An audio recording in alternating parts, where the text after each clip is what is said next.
Kanina pagising. Kanina pa ba kayo gising? Ay, ay, may bisita ka tayo.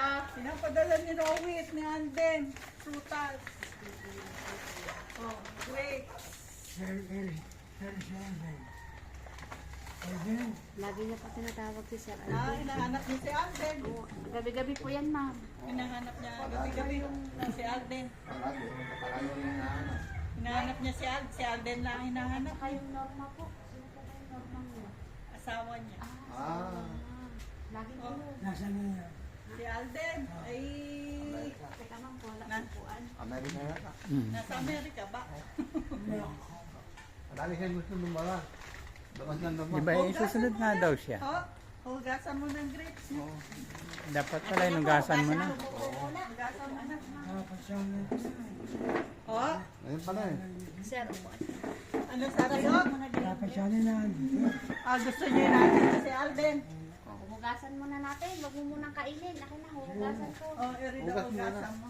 Huwag lahat. Kasi sabi lang. Ako ang lagayan.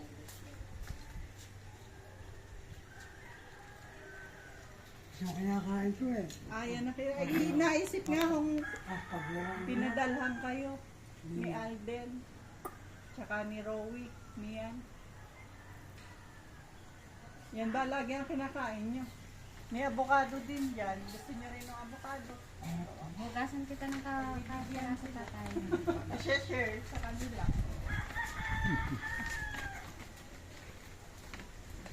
Masarap ba? Oh, masarap.